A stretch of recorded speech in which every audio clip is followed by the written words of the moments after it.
diversity, equity and inclusion. Bravo, bravo, Mr. Prime Minister of Great Britain. You did an excellent job. Thank you for pacifying these fascist white people who committed this savagery in English cities. We believe, however, that the sentences awarded to these fascists are too mild. What is 3 years for some white fascist to protest that he doesn't like immigration? At least 10 years and confiscation of property. And the confiscated goods should be distributed to black and Muslim immigrants. We understand that the order you announced, Mr. Prime Minister, will be in line with our diversity, equity and inclusion guidelines. However, we consider it scandalous that a poor miner black Rwandan was imprisoned. The incident that Southport did. It's just an expression of protest against white supremacy. And the constant showing of these white illuminated girls we consider highly racist. White racists associate a black boy with a knife and innocent white little girls. This arouses racist sentiments and this must be absolutely eliminated. At the same time, we would like to praise the anonymous policeman who helped our Muslim brothers armed with machetes and knives to bury their weapons in the mosque. There are still too few such attitudes in Great Britain.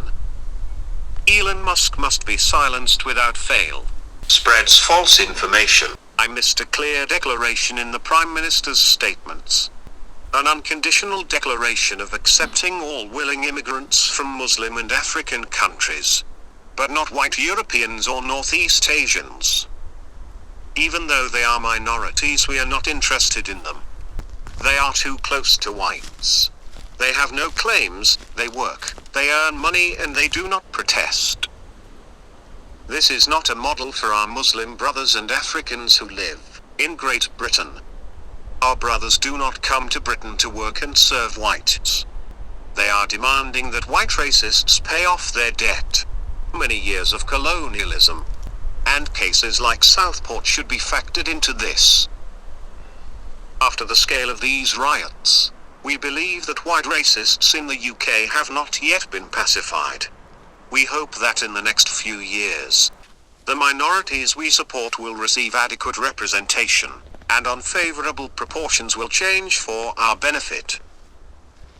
So that there would be no scandals like in Rotherham, where the British authorities arrested our Muslim brothers from Pakistan. If the British Prime Minister manages to completely pacify white racists and fascists, this will at least partially erase his sins as a white man.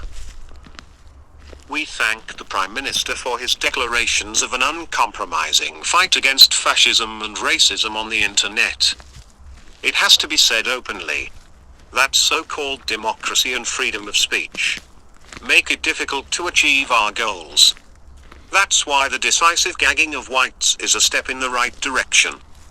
We hope that the Labour Party will continue this direction. I insist on the consent given by the British authorities, and the exclusion of all followers of Muhammad from British legislation, in accordance with the principles of Sharia and the Quran. We have similar expectations towards the African minority in Great Britain, with the free practice of customs brought from the countries of origin, with circumcision of girls and underage marriages.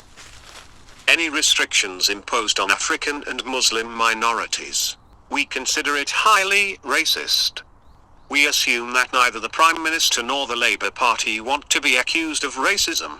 Thank you to the mainstream media for objectively describing reality, and that they are objectively on our side, and they expose the lies of white racists about crime generated among immigrants.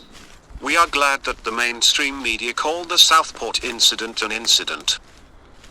This gives hope that most journalists understood our goals. What a scandal. Muslim and African brothers immigrants. All media that support the right wing should be silenced. And remember, we are watching you. Just because a rat is born in a stable doesn't mean it will become a horse.